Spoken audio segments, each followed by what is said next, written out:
World News Today, brought to you by Continental Radio and Television Corporation, makers of Admiral Radio, America's smart set.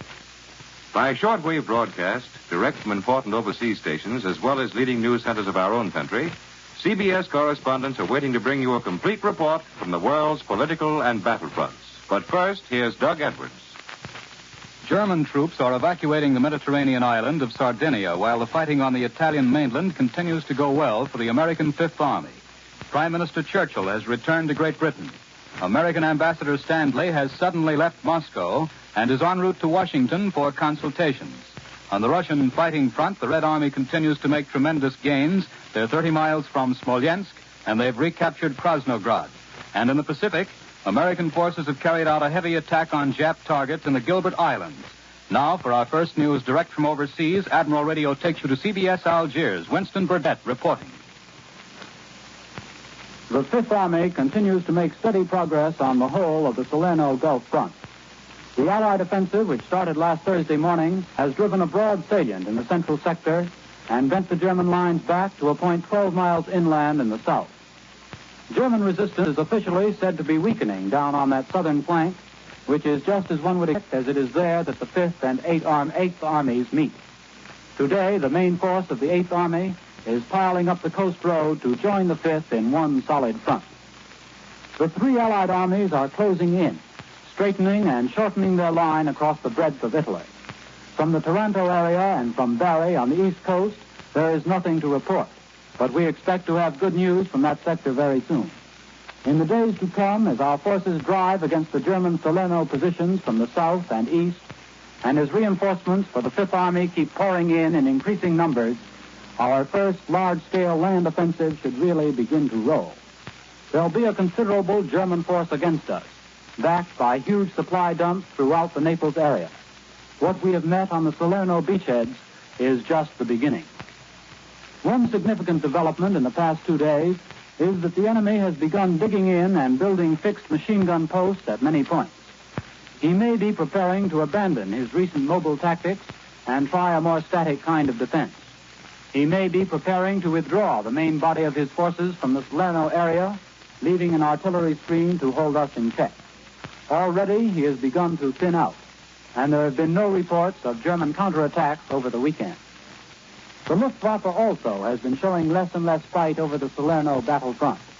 Yesterday, while our bombers and fighters were wrecking scores of German aircraft on the ground, the Luftwaffe had practically vanished from southern Italy. We still have no further details about fighting in Sardinia. 2 Italian divisions are credited with chasing the Germans off the island to further trouble in Corsica. The Germans had very few troops in Sardinia, apart from air troops, and even these have been singularly inactive recently. Every day for the past month, our patrols have been ranging up and down the Sardinian coast, trying to scare up a dogfight, looking for trouble, and finding none. The place has been dead. Just now, Sardinia will probably not be of very great use to us, and its fall will have no great effect on the course of the Italian campaign. True, its 4 large airfields are only 300 miles from the land, which theoretically is as good as having an airfield just outside Rome. But our long-range bombers can operate even more effectively from better developed bases on the Italian mainland. I return you now to CBS in New York. More news in just a moment, but first here's Warren Sweeney with a word from Admiral Radio. There's a story that's being told of 2 student flyers, how they became battle-tested veterans the hard way. It's a typical story in which radio equipment, Admiral equipment perhaps, plays an important part. 2 young pilots were getting their final instruction in Africa, the finishing touches before being sent into actual combat. While on a routine training flight, over the radio came the sudden, sharp warning, enemy bomber at 6 o'clock. For a moment, both boys calmly assumed that the instructor was indulging in a bit of leg pulling. But looking down, they saw a huge Nazi bomber streaking in just over the water. Jolted into action by an eyeful of the real thing, they whirled their planes into a screaming dive. A press of a button, and 3 cannon shells ripped into the enemy ship. For a split second, nothing happened. Then a terrific explosion, and all that remained of the enemy bomber was a shattered tail assembly, slowly sinking into the sea. On many battlefronts in such real-life dramas, Admiral-built equipment is playing a leading role. Admiral research engineers fully appreciate their responsibility to our fighting men, are devoting all their skill and ingenuity to building rugged, dependable instruments of communication. And after the war, when Admiral can again return to civilian production, the knowledge gained now will be yours in the peacetime, Admiral, America's smart set. Now, here once again is Doug Edwards. In Western Europe, Allied planes are again hammering the continent, and Prime Minister Churchill has returned home after his conferences in this country. Now, Admiral Radio takes you to CBS London. Charles Collingwood reporting. Winston Churchill is back home. The British Prime Minister has returned to help open the new session of Parliament. He will find the legislators in a mood both admiring and questioning. They, like the people for whom they speak, want to know from Mr. Churchill, first of all, about Italy. Not about the progress of the 5th and 8th Armies. The British have no trouble reading communiques. What they want to know is what happened between the fall of Mussolini and the invasion of Italy. The general opinion is that we missed a chance. Not since North Africa has there been such a unanimous querying of official policy. I don't want to give you a lot of quotations. Doubtless American papers are saying much the same things. But on the left in Britain, it is said that we delayed in Italy because we are afraid of unleashing the forces of Italian radical democracy. On the right, they are saying that we just delayed. But from right to left, they think something went wrong. When Winston Churchill gets through with the international situation, he's going to find himself confronted here for the first time with a serious situation on the home front. Up till now, Britain's home front problems have been easily handled by economists and administrators. The government produced a plan, and the people carried it out. No one really noticed, as we do in America, the separation between internal problems and war problems. But now there is beginning to be trouble on the industrial front. The strike rate is going up. There are grumblings on all sides over the operation of Britain's wartime labor policy. Employers say that there is no longer any discipline now that their power to hire and fire is gone. Workers complain about the fixing of their wages, about being arbitrarily transferred to lower paid and less attractive work. And they say that they've lost their last weapon when their right to strike is denied. This situation is most dramatic in the coal fields, where last week more than 30,000 miners were out on strike. Britain's coal output continues to drop. They can't get new men to go down into the mines by just asking them. And miners strike when the government tries to compel boys to take up coal mining. It's a difficult position. As Britain goes into the 5th winter of the war, it is coal and not food which has become the great home problem.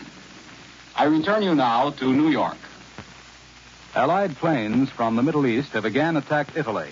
There are new reports of impending action in the Balkans by Allied forces. For a direct report from this war zone, Admiral Radio takes you to CBS Cairo. James Fleming reporting. Today's Middle East air communiques tell of intense bomber and fighter activity during the last 48 hours. In an air battle over the eastern Mediterranean yesterday, fighter planes of the Royal Air Force encountered formations of German bomber and fighter aircraft. When the scrap was over, the RAF fighters had sent 5 Junkers 88 bombers and 2 Messerschmitt 109 fighters to their destruction.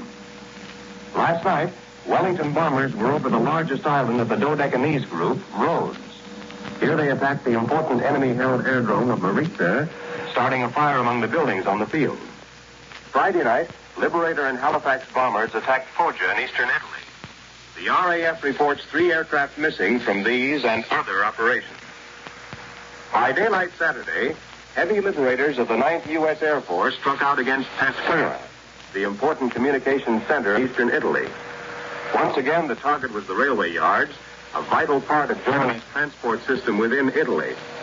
Dropping over 70 tons of high explosives, the Liberators blanketed the yards with bursts. A number of the explosions were followed by heavy black smoke fires. All aircraft returned safely from this operation.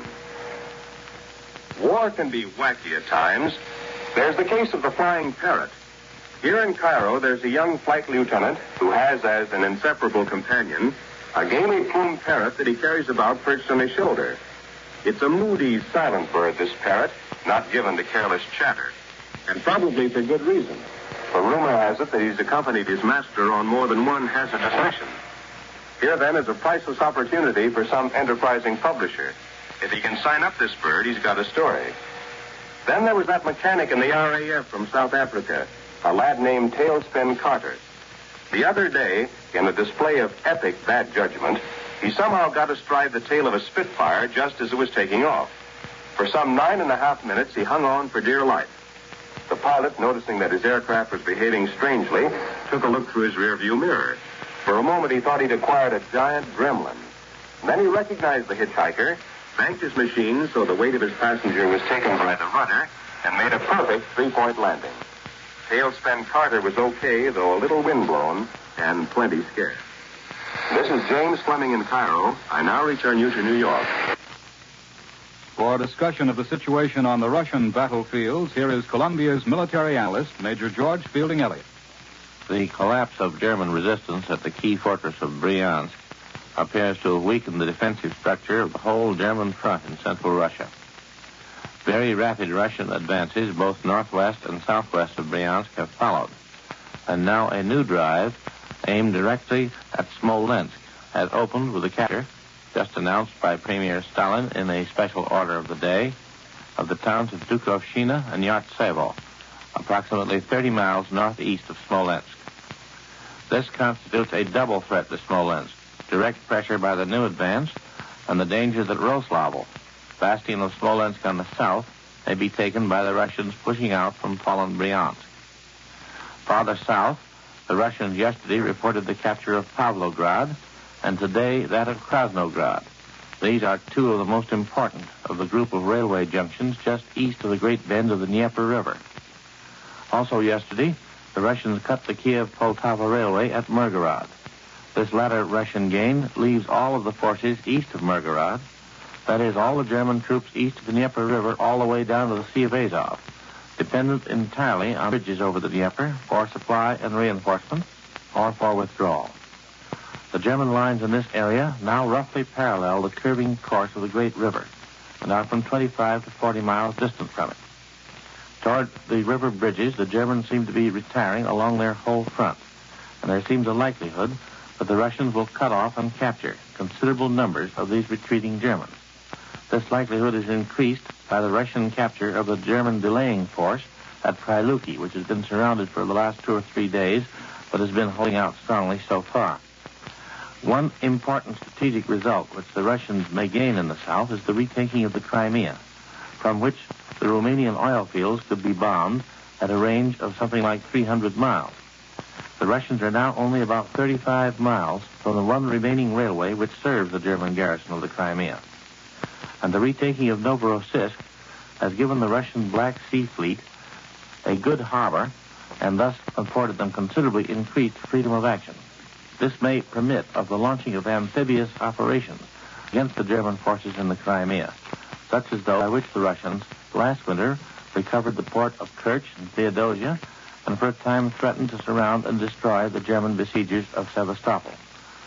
It must also be remembered that the recovery of the Crimea by the Russians would have very considerable effects both in the Balkans and in Turkey, already greatly disturbed from the Axis viewpoint by the surrender of Italy. That was Major George Fielding Eliot. American forces have carried out a new heavy attack on Jap Islands in the Central Pacific. For details and an indication of what kind of fighting the Navy is looking forward to, Admiral Radio takes you to CBS Honolulu, Webley Edwards reporting.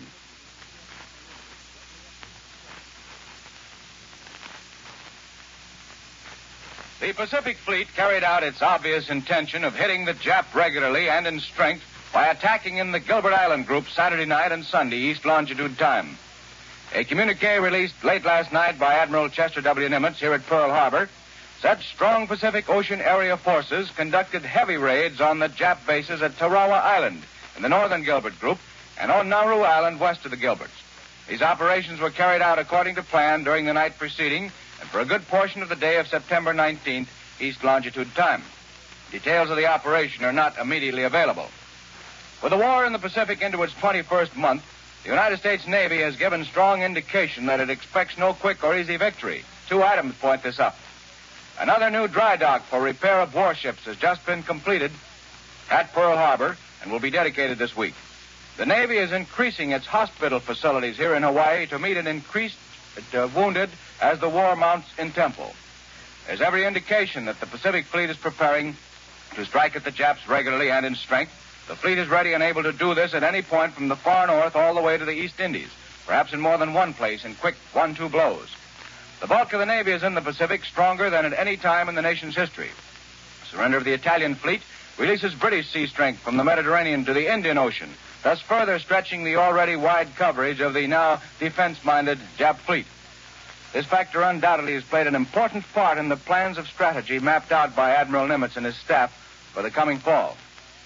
The United States Navy now dominates better than 3/4 of the Pacific Ocean area. That portion controlled by the Japs, however, contains the greater portion of the Pacific Islands. These, as has often been pointed out, are stationary aircraft carriers. Since the turn of the tide, our forces have obtained some of these stationary carriers, the Solomons, the Aleutians, and in our newly won portions of New Guinea. Ours, however, is still the long haul. I have seen a considerable portion of the Pacific Fleet's might in and out of Pearl Harbor, and it is of comforting size and strength. These warships are not out here for defense purposes. That our fleet can and will attack is shown by the recent Marcus Island offensive, less than 1,000 miles from Japan, and this we attack on the Gilberts. It's reasonable to expect more such attacks from now on and regularly. This is Webley Edwards in Honolulu. I return you now to New York.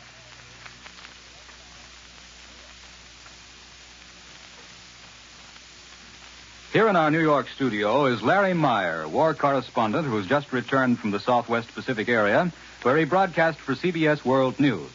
He was right on the scene when our troops landed on Nassau Beach in their drive against Salamaua and Lae. And he left the war zone only 2 weeks ago when American and Australian forces were entering the final stages of their successful offensive against the Jap strongholds.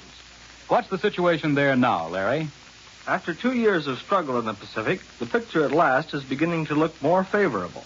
That is true especially in the air. Actually, land operations in the Salamaua area have been on a minor scale, although we really have been doing a mighty splendid job with the equipment we have. But really big land drives are still impossible because we have not yet sent sufficient men and material out there.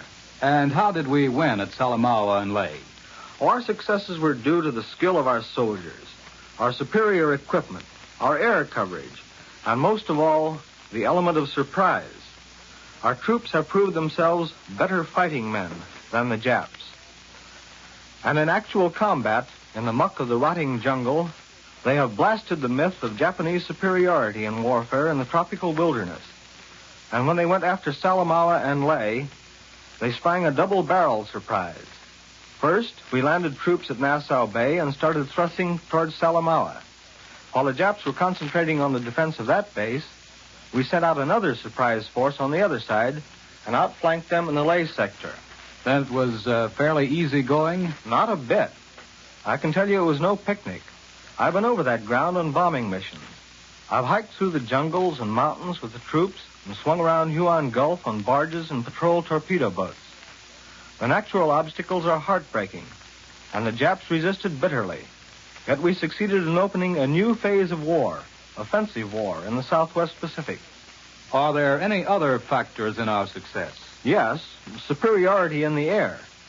General MacArthur, in a recent talk I had with him, confirmed our superiority. We have scored great blows at Wewak, Madang, and other enemy bases. Besides, we are getting more and more fighter and bomber planes out there. But probably the most important element is the plain fact that our flyers themselves are vastly superior to the Japs. The score in our favor now is nearly 10-1. Well, Larry, we seem to be doing all right so far. How about future operations? Well, General MacArthur has never become fully reconciled to the idea of winning the war in Europe first. Naturally, he has to fit in his policies with the world strategy of the Allied High Command. But he can use the men and equipment he has to their utmost advantage. And even with his limited resources, he hits the Japs where he can and whenever he can. Where do you think the next blow will fall? Many observers look for a land, sea, and air assault on the Japanese naval base at Rabaul. Yet the first really big blow may come at some far distant point least suspected by the Japs. That was Larry Meyer, one of Columbia's correspondents in the Southwest Pacific. In this country, Ambassador Stanley's return home from Moscow and a new discussion on the future of General Marshall are attracting major attention. For details, Admiral Radio takes you to CBS Washington. Robert Lewis reporting. The departure from Moscow of American Ambassador Stanley is expected to further the arrangements for the three-party meeting of American, British, and Russian representatives in the near future. The State Department yesterday had announced that Stanley was returning for the purpose of making a personal report to Secretary Hull and President Roosevelt. And although there is speculation in some quarters that Stanley's return is the answer to the sudden recall of the Russian ambassador from Washington last month, it's generally considered here that that is not the reason for this new move. However, it's not known whether Stanley will return to Moscow, but if he doesn't, it's felt that the reasons will be personal and not political. Those recurring rumors, both here and in London, that General Marshall, the Army's Chief of Staff, would soon be appointed to the post of Allied Commander-in-Chief in Europe, has drawn the fire of the Army and Navy Journal, the semi-official magazine of the services. In an editorial, the journal scoffed at reports that such an appointment would be a promotion, saying that powerful interests would like to see Marshall removed from his present position and a man more sympathetic to their interests appointed. Another opinion here in Washington closely follows that of the journal. Marshall is considered tops. On the home front, there are rumors that Prentice Brown is about to resign as chief of the OPA, but these reports are strictly rumors and based principally on Brown's long absence from his desk here in Washington. In Congress, final consideration of the Wheeler bill to defer the drafting of fathers may be postponed from Tuesday to some day later in the week, due to the inability to get recent testimony printed in time. But regardless of this delay, it's freely predicted here that the senators will not pass the bill. Over in the House, Representative Joseph Martin, the Republican leader, says that if the Senate does reject the Wheeler bill, it will remove any necessity for House consideration. But regardless of the fate of the bill, Martin says that he plans to start action soon to increase the allowances granted to soldiers' dependents by 20%. And now back to CBS, New York. Premier Stalin, in the third order of the day, has just announced that Soviet troops have captured the junction of Lubny on the Poltava-Kiev Railroad. And now here's Warren Sweeney. You've heard many stories of the Part radio. Much of it Admiral-built equipment is playing on our battlefields. But what are the training programs of our troops here at home? An interesting plan for furthering the use of radio in this important work was recently revealed. Manning an anti-aircraft battery, for example, is a highly technical, precision operation. Naturally, the more realistic the target, the more skilled the men will be when faced with actual battle conditions. Kites have been used, as well as sleeves towed by training planes. Miniature gliders have also been released high in the air to serve as objects for anti-aircraft fire. Experiments are now being made with model planes driven by actual motors and entirely guided and controlled by radio. New instruments, improvements on the old, new applications of radio and electronics. These are the problems that have become a constant challenge to admiral engineers and research technicians. Not until after the war will we fully appreciate the changes, present improvements, and new developments will make in our daily lives. Even now, Admiral is making long-range plans for conversion to peacetime production, and many wartime advances have already been assigned important roles in the new Admiral America's Smart Set. Women of America. With the manpower needs of our country expanding daily, there is an urgent necessity for workers in the war-supporting industries that will keep our war workers healthy, well-fed, and well-clothed. Experience is not necessary. Even though you've never worked at a job, there is a place for you now in the service of your country. The job may not be glamorous. It may be clerking in a grocery store or taking care of a neighbor's children. But if by so doing you can release one skilled worker to fill one vacant place in a war plant, you will bring the day of victory a little closer. Join us next week at this same time. This is the Columbia Broadcasting System. The WBBM Air Theater, Wrigley Building, Chicago.